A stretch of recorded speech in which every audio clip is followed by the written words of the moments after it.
بسم اللہ الرحمن الرحیم۔ السلام علیکم۔ سب سے پہلے ہم مصنف کا تعارف پڑھیں گے۔ سبق کے مصنف کا نام ہے مولانا محمد حسین آزاد۔ ولادت ہے 1831، وفات 1910۔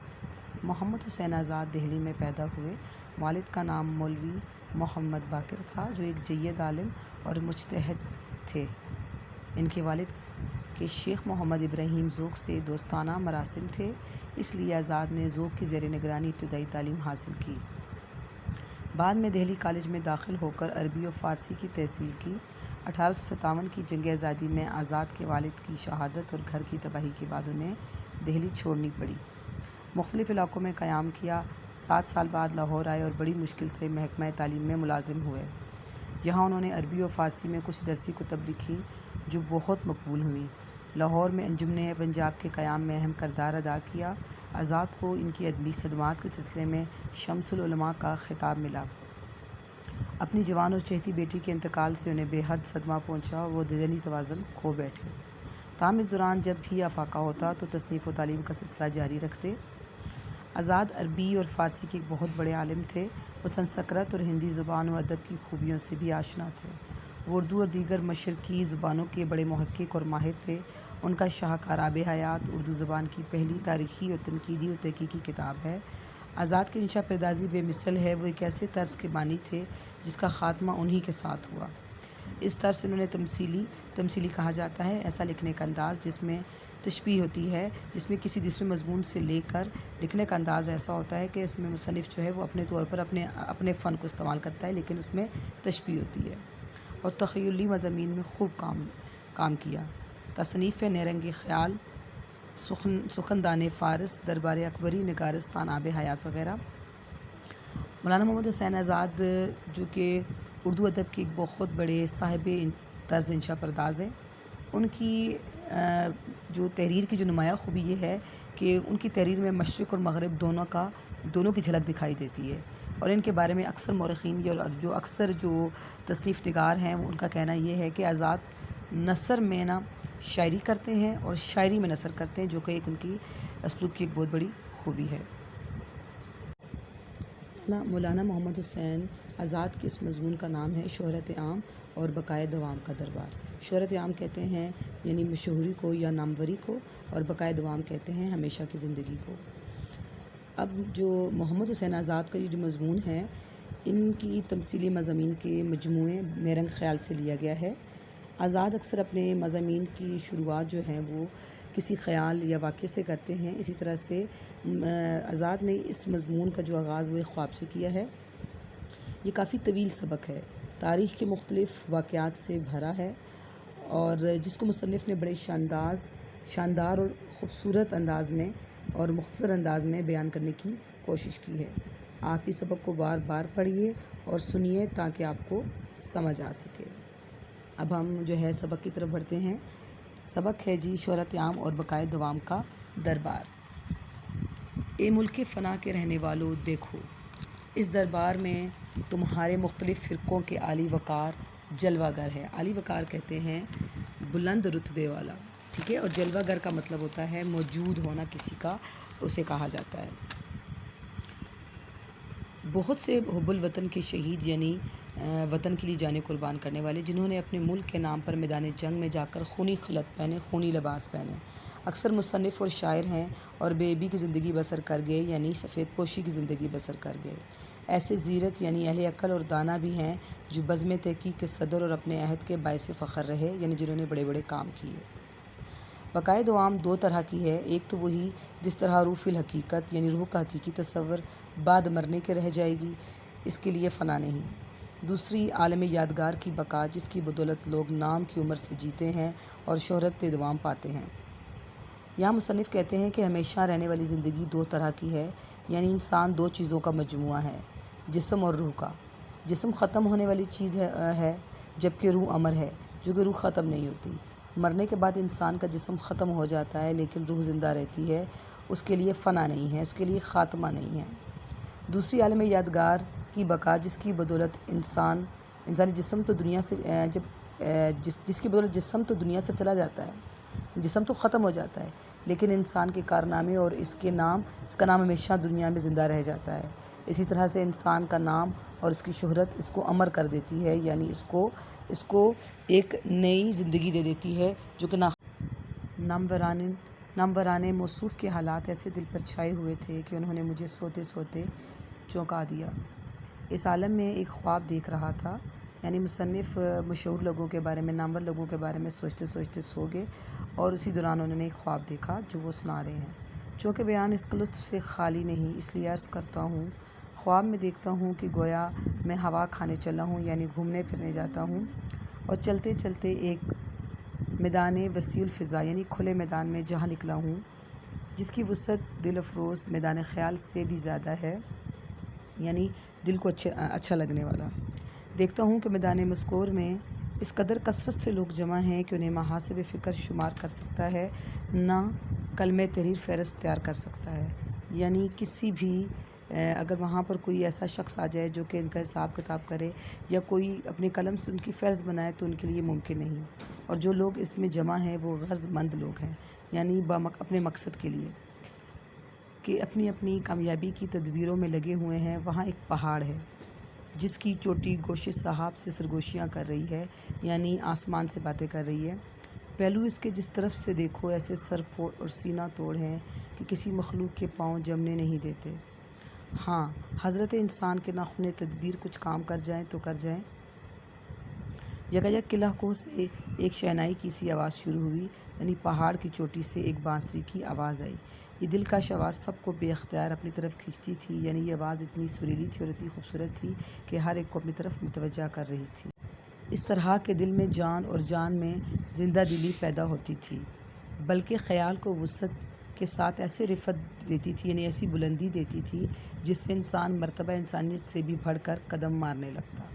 لیکن یہ عجب بات تھی کہ اتنے انبوئے کثیر میں سے تھوڑے ہی اشخاص تھے جن کے کان اس کے سننے کی قابلیت اور اس کے نغموں کا مذاق یعنی شوق رکھتے تھے، یعنی جو موسیقی کی آواز تھی جو دل کو اچھی لگ رہی تھی، بہت کم لوگ تھے جو اس کو سن سکتے تھے۔ دوسری طرف جو نظر جا پڑی تو دیکھتا ہوں کہ کچھ خوبصورت عورتیں ہیں اور بہت سے لوگ ان کے تماشائے جمال میں محو ہو رہے ہیں۔ یہ عورتیں پریوں کا لباس پہنے ہیں، مگر یہ بھی وہی چرچا سنا کہ در حقیقت نہ وہ پریاں ہیں نہ پریزاد عورتیں ہیں۔ کوئی ان میں غفلت میں، کوئی عیاشی ہے، کوئی خود پسندی تو کوئی بے پرواہی ہے۔ یعنی کچھ عورتیں جو کہ اتنی حسین و جمیل ہیں کہ ان کے لباس نے انہیں اور زیادہ خوبصورت بنا دیا ہے کہ دیکھنے والا اپنے ہوش و حواس گم کر بیٹھتا ہے۔ وہ پریوں جیسی خوبصورت ہیں، لیکن حقیقت میں وہ عورتیں نہ تو پریاں ہیں نہ پریزاد عورتیں، بلکہ وہ عیش و عشرت ہیں، لاپرواہی اور وہ خود پسندی ہیں، یعنی دھوکہ ہیں اور فریب ہیں۔ جب کوئی ہمت والا ترقی کے راستے پر سفر کرتا ہے تو یہ ضرور ملتی ہیں اور انہی میں پھنس کر اہل ترقی اپنے مقاصد سے محروم رہ جاتے ہیں۔ یعنی جب کوئی انسان زندگی میں کوئی اچھا کام کرتا ہے تو یہ دھوکہ دینے والی یعنی جو عورتوں کو جو مثال دی گئی ہے، یہ فریب انہیں راستے میں آ کے ان کی راہ میں رکاوٹ بنتا ہے۔ یہ بھی صاف معلوم ہوتا تھا کہ یہ لوگ ان جعلی پریوں کی طرف مائل ہیں۔ وہ اگرچہ اقوام مختلفہ یعنی مختلف قومیں اور اعداد متفرقہ یعنی مختلف زبانیں اور عمرائے متفاوتہ یعنی فرق رکھنے والے رکھتے ہیں، مگر وہی ہیں جو حوصلے کے چھوٹے، ہمت کے ہٹیے یعنی گھٹیا اور طبیعت کے پست ہیں۔ یعنی اس پہ یہ کہنا چاہ رہے ہیں کہ جو لوگ ان عورتوں کی طرف مائل ہیں وہی لوگ ہیں جو کہ ہمت کے کم ہیں، جو کام چور ہیں، جو گھٹیا ہیں اور جو پست ہیں، وہی ان کی طرف متوجہ ہوتے ہیں۔ دوسری طرف دیکھا کہ جو بلند حوصلہ، صاحب ہمت اور عالی طبیعت یعنی خوش مزاج تھے، وہ ان سے الگ ہو گئے اور گول کے گول شہنائی کی آواز کی طرف بلندی کوہ پر متوجہ ہوئے۔ یعنی کہ سب کے سب لوگ جو یہ شہنائی کا جو آلہ بج رہا تھا اس کی طرف متوجہ ہو گئے، کوہ کے مطلب پہاڑ کی طرف۔ جس قدر یہ لوگ آگے بڑھتے تھے اسی قدر وہ آواز کانوں کو خوش آئند معلوم ہوتی تھی۔ مجھے ایسا معلوم ہوا کہ بہت سے چیدہ اور برگزیدہ اشخاص اس ارادے سے آگے بڑھے کہ بلندی کوہ پر چڑھ جائیں اور جس طرح ہو سکے پاس جا کر اس نغمہ آسمانی سے قوت روحانی حاصل کر سکیں۔ یعنی یہ شہنائی جس کی آواز بہت بھلی معلوم ہو رہی تھی، جو نیک اور اچھے لوگ تھے وہ اس کو سننے کے لیے اپنی روح کو تسکین کے لیے آگے بڑھے۔ چنانچہ سب لوگ کچھ چیزیں اپنے ساتھ لینے لگے۔ معلوم ہوتا تھا کہ گویا آگے کہ راستے کا سامان لے رہے ہیں، یعنی سفر پر جانے کے لیے تیاری کر رہے ہیں۔ سامان بھی ہر ایک کا الگ تھا۔ کسی کے ہاتھ میں شمشیر برہنہ علم تھی، یعنی ایسی شمشیر جس کے اوپر اس کا بغیر یعنی کہ اس کے تھی، یعنی ننگی تلوار تھی۔ اس کے ہاتھ میں نشان تھا۔ کسی کے ہاتھ میں کاغذوں کے اجزاء تھے، کسی کے بغل میں ایک کمپس یعنی پرکار تھی، کوئی پینسلیں لیے تھا، کوئی جہازی کتب نما یعنی جہاز کی سمت معلوم کرنے کا آلہ اور دوربین سنبھالے تھا۔ بعضوں کے سر پر تاج شاہی دھرا تھا اور بعضوں کے تن پر لباس جنگی آراستہ تھا۔ غرض کہ علم ریاضی اور جر ثقیل کا کوئی آلہ نہ تھا، یعنی جر ثقیل بھاری بوجھ اٹھانے والا آلہ، یعنی ان میں سے جو بھی لوگ تھے، کوئی بادشاہ تھے، کوئی جنگجو تھے، کوئی فاتحہ تھے، کوئی سائنسدان تھے اور کچھ جو ایجاد کرنے والے تھے، مطلب مختلف لوگ تھے اور ہر ایک نے اپنے اپنے پیشوں کے مطابق سامان لیا۔ جر ثقیل جو اس وقت کام نہ آ رہا ہو، یعنی ہر شخص کو کوئی نہ کوئی چیز ضرورت تھی۔ اس عالم میں دیکھتا ہوں کہ ایک فرشتہ رحمت میرے داہنے ہاتھ کی طرف کھڑا ہے اور مجھے بھی اس بلندی کا شائق یعنی شوقین دیکھ کر کہتا ہے کہ یہ سرگرمی اور گرم جوشی تمہاری ہمیں نہایت پسند ہے، اس لیے اس نے یہ بھی صلاح دی کہ ایک نقاب منہ پر ڈال لو، اور میں نے بلا تعامل تعمیل کی۔ یعنی مصنف کو ایک فرشتہ کہتا ہے کہ تم بھی شوقین لگ رہے ہو، لیکن میں تمہیں یہ کہتا ہوں کہ تم منہ پر نقاب ڈال لو، تو چنانچہ مصنف نے منہ پر فوراً سے نقاب ڈال لیا۔ بعد اس کے گروہ مذکورہ کے فرقے میں تقسیم ہو گیا کہ کوہ مذکور یعنی پہاڑ جو دیا گیا پہاڑی راستوں پر کا کچھ شمار نہ تھا، سب نے ایک ایک راہ پکڑ لی۔ مسافر جلد جلد آگے بڑھے اور ایک سپاٹے یعنی تیزی میں پہاڑ کی چوٹی پر جا پہنچے۔ اس میدان میں روح افزا یعنی روح کا سکون روح افزا میں پہنچتے ہی ایسی جاں بخش اور روحانی ہوا چلنے لگی جس سے روح اور زندگانی کو قوت دوامی حاصل ہوتی تھی، یعنی ہمیشہ کی طاقت۔ تمام میدان جو نظر کے گرد و پیش دکھائی دیتا تھا، اس کا رنگ کبھی نور سحر تھا تو کبھی شان و شفق، جس سے کوس قزح کے رنگ میں کبھی شہرت عام اور کبھی بقائے دوام کے حروف آیات تھے۔ یعنی یہ میدان اتنا خوبصورت تھا کہ اس کی روشنی لمحہ لمحہ تبدیل ہو رہی تھی اور یوں معلوم ہوتا تھا کہ یہ دربار جو ہے ہمیشہ کا بقائے دوام کا دربار ہے۔ یہ نور و سرور کا عالم دل کو اس طرح تسلی و تشفی یعنی یقین دہانی دیتا تھا کہ خود بخود پچھلی محنتوں کے غبار دل سے دھوئے جاتے تھے۔ اس مجمع عام میں امن و امان اور دلی آرام ملتا تھا، جس کا سرور لوگوں کے چہروں سے پھولوں کی شادابی ہو کر عیاں کرتا تھا۔ یعنی اس میدان میں اتنا سکون تھا کہ لوگوں کے چہرے جو تھے وہ بالکل پھولوں کے مانند شاداب ہو گئے تھے۔ ناگہاں اچانک ایک ایوان عالی شان دکھائی دیا، یعنی ایک بہت بڑا دربار دکھائی دیا کہ اس کے چاروں طرف پھاٹک تھے، یعنی اس کے چاروں طرف دروازے تھے۔ اس پہاڑ کی چوٹی پر اور اس کے ساتھ ہی ایک پہاڑ کی چوٹی تھی کہ پھولوں کے تختے پر ایک پری یعنی کہ پھولوں کا تختہ ہے جس کے اوپر ایک حور شمائل یعنی خوبصورت چاندی کی کرسی پر ایک عورت بیٹھی ہوئی تھی اور وہ شہنائی بجا رہی تھی، یعنی وہ کیا کر رہی تھی؟ موسیقی بجا رہی تھی، جس کی آواز سب کو جس کے میٹھے میٹھے سروں نے ان مشتاقوں کے انبوں کو یہاں تک کھینچا۔ مشتاق ہوتا ہے شوق رکھنے والے، انبوں کا مطلب ہوتا ہے ہجوم یعنی لوگوں کی بھیڑ۔ پری ان کی طرف دیکھ کر مسکراتی تھی اور سروں سے ایسی صدا آتی تھی کہ گویا آنے والوں کو آفرین و شاباش دیتی ہے اور کہتی ہے کہ خیر مقدم خوش آمدید اصفا آوردید، یعنی خوش آمدید میرے آنے والوں خوش آمدید۔ اس آواز سے یہ خدائی لشکر کئی فرقوں میں منقسم ہو گیا، یعنی کئی ٹکڑوں میں بٹ گیا۔ چنانچہ مورخوں یعنی مورخ کہتے ہیں تاریخ لکھنے والوں کا، مورخوں کا گروہ ایک دروازے پر استادہ ہوا، یعنی مورخوں کا گروہ کھڑا ہوا اس دربار کے باہر، کیونکہ مورخ تو سب کو جانتے تھے نا، اور وہ ایک ایک بندے کو انہوں نے ایک ایک فرد کو اندر لے کے جانا تھا، کیونکہ وہ اس شخص کو اندر لے کے جا سکتے تھے جو مرتبے کے لحاظ سے اس قابل تھا اس دربار کے اندر جانے کے لیے۔ صاحب مراتب اشخاص کو حسب مدارج ایوان جلوس میں داخل کرے تاکہ وہ ایک ایک کر کے مورخ اس کو اندر لے کے جائے۔ یکایک وہ شہنائی جس سے کبھی شوق انگیز اور جوش انگیز اور کبھی جنگی باجوں کے سر نکلتے تھے، اب اس سے ظفریابی اور مبارکبادی کی صدا آنے لگی۔ تمام مکان گونج اٹھا اور دروازے خود بخود کھل گئے، یعنی اس شہنائی جو کہ بہت کبھی دل کو بھلی لگ رہی تھی، اسی آواز سے اچانک کیا ہوا کہ دربار کے تمام دروازے خود بخود کھلنا شروع ہو گئے۔ دیکھا کہ تخت طلسمات یعنی ایک جادوئی تخت کو 32 پریاں اڑائے لیے جا رہی ہیں۔ اس پر ایک راجہ بیٹھا ہے، مگر نہایت دیرینہ یعنی بہت پرانا، اسے فرقے فرقے کے علماء اور مورخ یعنی تاریخ لکھنے والے لینے کو نکلے، مگر پنڈت کہتے ہیں ہندوؤں کے مذہب یعنی ہندو مت کا علم رکھنے والے، اور مہاجن یعنی سوداگر لوگ بھی بے قراری سے لینے کو بڑھے۔ معلوم ہوا کہ راجا تو مہاراجا بکرماجیت ہیں اور تخت سنگھاسن بتیسی ہے۔ راجا بکرماجیت بھارت کے ایک بہادر بادشاہ تھا، اور سنگھاسن بتیسی جو ہے یہ ایک ہندی کتاب کا نام ہے، ایک مذہبی کتاب ہے ہندوؤں کی، جس میں راجا بھوج اور 30 تتلیوں کا ذکر ہے جو کہ ایک تخت کے ساتھ زمین کے اندر سے نکلی تھی۔ پریاں اتنی بات کہہ کر ہوا ہو گئیں کہ جب تک سورج کا سونا اور چاند کی چاندی چمکتی ہے، نہ آپ کا سنا ہٹے گا، نہ سکہ مٹے گا۔ برہمنوں اور پنڈتوں نے تصدیق کی اور انہیں لے جا کر ایک مسند پر بٹھا دیا۔ یعنی راجا کو یہ کہا گیا کہ جب تک آپ ہیں، یعنی آپ کا نہ دور ختم ہوگا، نہ آپ کا سکہ مٹے گا، اور آپ ہمیشہ اسی طرح سے حکمران رہیں گے۔ اور یہ کہہ کر پریاں چلی گئی اور انہیں ایک مسند پر بٹھا دیا گیا۔ ایک راجا کے آنے پر لوگوں نے کچھ کیل و کال کی، یعنی کچھ بحث ہوئی، کیونکہ وہ چاہتا تھا کہ اپنے 2 مصاحبوں کو بھی ساتھ لے جائے، اور اراکین دربار کہتے تھے کہ یہاں تمکنت یعنی شان اور غرور کا گزر نہیں۔ اتنے میں وہی 32 پریاں پھر آئیں، چنانچہ ان کی سفارش سے اسے بھی لے گئیں۔ جس وقت راجا نے مسند پر قدم رکھا، ایک پنڈت آیا، دونوں ہاتھ اٹھا کر اشیرباد کہی، اشیرباد یعنی دعائے خیر کہی، اور بقائے دوام کا تاج سر پر رکھ دیا، جس میں ہیرے اور پنے کہتے ہیں ورق، ہیرے اور پنے کے 9 دانے ستاروں پر آنکھ مار رہے تھے، یعنی چمک رہے تھے۔ معلوم ہوا کہ وہ راجا بھوج تھے، اور 32 پریوں کا جھرمٹ وہی کتاب سنگھاسن بتیسی تھی جو ان کے عہد میں تصنیف ہوئی تھی۔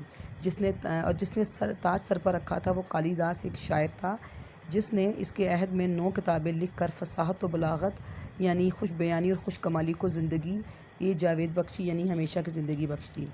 راجا بھوج جو تھا وہ ہندوستان کے ایک بہت مشہور راجا تھا، شاعر تھا، ادیب تھا اور فلسفی تھا، اور بہت بہادر تھا، اور اس نے بہت سے علاقے فتح کیے تھے۔ اس طرف تو برابر کا یہی کاروبار جاری تھا۔ اتنے میں معلوم ہوا کہ دوسرے دروازے سے بھی داخلہ شروع ہوا ہے، یعنی جب ایک دروازے سے راجا بکرماجیت اور راجا بھوج آئے ہیں تو اور دروازے بھی کھلنا شروع ہو گئے ہیں۔ میں اس طرف متوجہ ہوا، دیکھتا ہوں کہ وہ کمرہ بھی فرش فروش جھاڑ فانوس یعنی شمع نور سے بقائے نور بنا ہوا تھا، یعنی روشنی کا پیکر بنا ہوا تھا۔ ایک جوان فیل پیکر یعنی ہاتھی جیسا مضبوط، ہاتھ میں گرز گاؤ لوہے کے ہتھیار، سرنشہ شجاعت میں مست جھماتا چلا آتا ہے۔ جہاں قدم رکھتا ہے ٹخنوں تک زمین میں ڈوب جاتا ہے، یعنی اس کا روپ اتنا زیادہ ہے کہ زمین بھی ہلتی ہے۔ گرد اس کے شاہان کیانی، یعنی کیانی ایک بادشاہوں کے خاندان کا نام ہے، اور پہلوانان ایرانی موجود ہیں، یعنی اس کے آس پاس ایرانی اور کیانی جو ہیں وہ لوگ ہیں، اور درفش کاویانی یہ ایرانی جھنڈے کا نام ہے کہ سائے بے زوال میں لیے آتے ہیں، یعنی اس جوان کو لوگ جھنڈے کے نیچے لے کر آ رہے ہیں۔ حب قوم اور حب وطن کے دائیں بائیں پھول برساتے تھے، اس کی نگاہوں سے شجاعت کا خون ٹپکتا تھا، اور سر پر قلعہ شیر کا فولادی دھرا تھا، یعنی تاج شاہی تھا۔ مورخ اور شعراء اس کے انتظار میں دروازے پر کھڑے تھے، سب نے اسے بچشم تعظیم دیکھا۔ انہی میں سے ایک پیر مرد دیرینہ سال، جس کے چہرے سے مایوسی اور ناکامی کے آثار نمایاں تھے، وہ اس کا ہاتھ پکڑ کر اندر لے گیا اور ایک کرسی پر بٹھایا، جسے بجائے پایوں کے 4 شیر کندھوں پر اٹھائے کھڑے تھے، یعنی پایوں کے بجائے اس کے تخت کو 4 شیروں نے اٹھایا ہوا تھا، یعنی شیر جو تھے وہ اس کو اٹھائے لا رہے تھے۔ پھر پیر مرد نے اہل مجلس کی طرف متوجہ ہو کر چند اشعار نہایت زور و شور کے پڑھے نہیں، بلکہ اس کے کارناموں کی تصویر صفحہ ہستی پر ایسے رنگ سے کھینچی جو قیامت تک رہے گی۔ بہادر پہلوان نے اٹھ کر اس کا شکریہ ادا کیا، اور گل فردوس کا ایک ترا اس کے سر پر آویزہ کر کے دعا کی کہ الہی یہ بھی قیامت تک شگفتہ و شاداب رہے۔ گل فردوس جنت کا پھول اور ترا کہتے ہیں پگڑی کو۔ تمام اہل محفل نے آمین کہی۔ معلوم ہوا کہ وہ بہادر ایران کا حامی شہرستانی رستم پہلوان ہے، اور کہن سال یعنی بوڑھا مایوس فردوسی یعنی شاعر ہے، جو شاہنامہ لکھ کر اس کے انعام سے محروم رہا۔ یعنی یہ جو بتا رہے ہیں اس میں یہ ایک بہادر پہلوان ہے جو کہ نامی گرامی ہے، بہت بہادر پہلوان تھا ایران کا، تو جو کوہن سال میں بوڑھا کہہ رہے ہیں وہ ایک فردوسی ہے جس نے اس کے زمانے میں شاہ نامہ کے نام سے کتاب لکھی اور جو انعام سے جو محروم رہا تھا، جو تب وہ یہاں پر مایوس دکھائی دے رہا ہے۔ بعد اس کے ایک نوجوان آگے بڑھا جس کا حسن و شباب نوخیز اور دل بہادری اور شجاعت سے لبریز تھا۔ سر پر تاج شاہی تھا مگر اس سے ایرانی پہلوانی پہلو چراتی تھی، یعنی خوف کھاتی تھی۔ ساتھ اس کے حکمت یونانی سر پر چتر لگائے، چتر یعنی چھتری لگائی تھی۔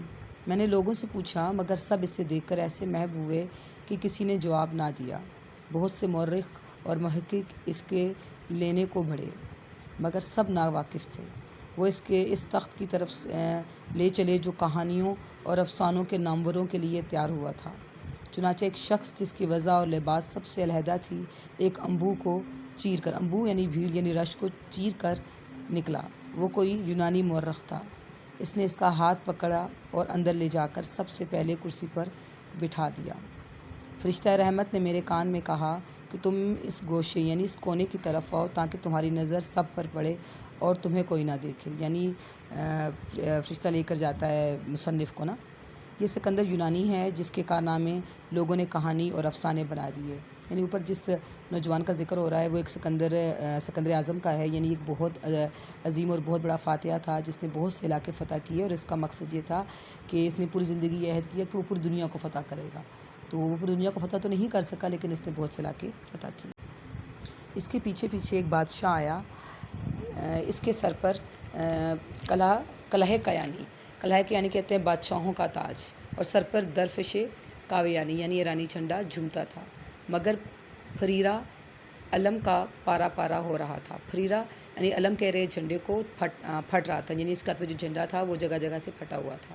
وہ آہستہ آہستہ اس طرح آتا تھا کہ گویا اپنے زخم کو بچاتے ہوئے آتا ہے۔ رنگ زر تھا اور شرم سے سر جھکائے تھا۔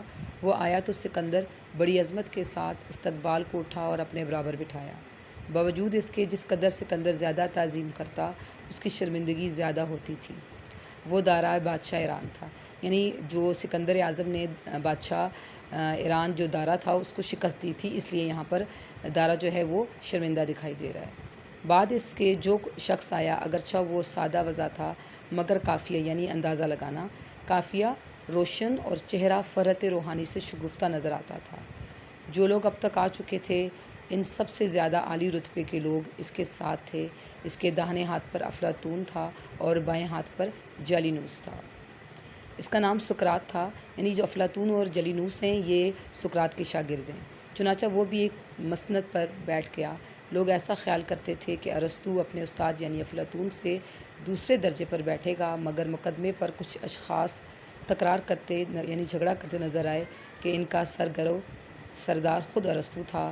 اس منطق زبردست نے کچھ شوخی اور کچھ سینہ زوری، یعنی یہاں پر یہ بتا رہے ہیں کہ جو ارسطو ہے وہ جو ہے یہاں پر یہ خیال کیا جا رہا ہے کہ افلاطون جو ہے وہ ارسطو کی جگہ پر بیٹھے گا، لیکن ایسا نہیں تھا۔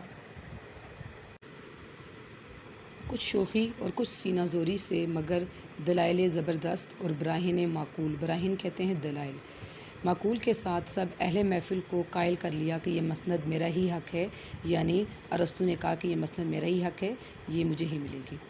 ایک گروہ کثیر بادشاہوں کی ذیل میں آیا، سب جبہ لمبا کوٹ، جبہ امامہ کہتے ہیں پگڑی کو، اور تبل ہوتا ہے ایک بڑا ڈھول، یعنی ڈھول نما ایک آلہ ہے، تبل و دمامہ رکھتے تھے مگر باہر روکے گئے، یعنی انہیں اندر نہ آنے دیا گیا، کیونکہ ہر چند ان کے جبے دامن قیامت سے دامن باندھے تھے اور امامے گنبد فلک کا نمونہ تھے، یعنی ان کے جبے بہت لمبے اور بہت زیادہ کھلے تھے، یعنی کہ بہت زیادہ اتنے تھے کہ ان کا پھیلاؤ بہت زیادہ تھا، مگر اکثر ان میں طبل تہی کی طرح اندر سے خالی تھے، یعنی خالی ڈھول کے مانند تھے، یعنی انہوں نے جبے تو بڑے بڑے پہنے تھے لیکن ان میں قابلیت کوئی نہیں تھی، یعنی طبل تہی کا مطلب ان میں قابلیت نہیں تھی نا۔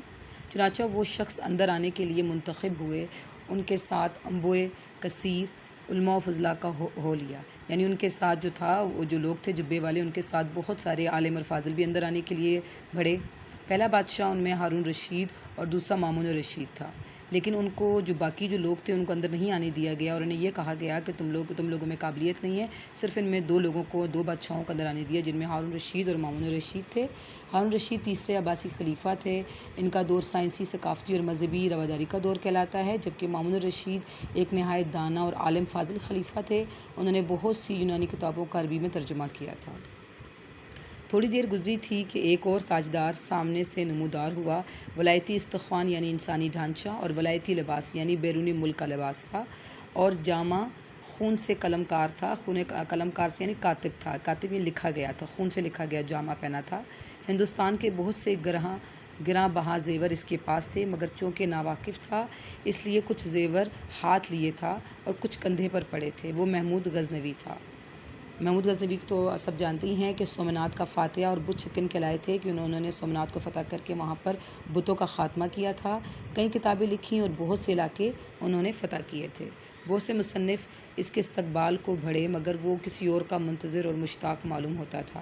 چنانچہ ایک نوجوان حور شمائل یعنی خوبصورت نوجوان اور فردوسی کا ہاتھ پکڑ کر محمود کے سامنے لے گیا. محمود نے نہایت اشتیاق اور شکر گزاری سے اس کا ہاتھ پکڑا.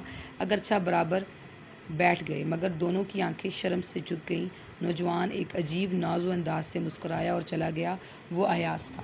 ایاس کون تھا؟ محمود کا ایک وفادار غلام تھا جو محمود کی ہر آزمائش پر پورا اترا تھا. اور علامہ اقبال نے ایاس پر ایک شعر بھی لکھا تھا کہ ایک ہی صف میں کھڑے ہوئے محمود و ایاس، نہ کوئی بندہ رہا نہ کوئی بندہ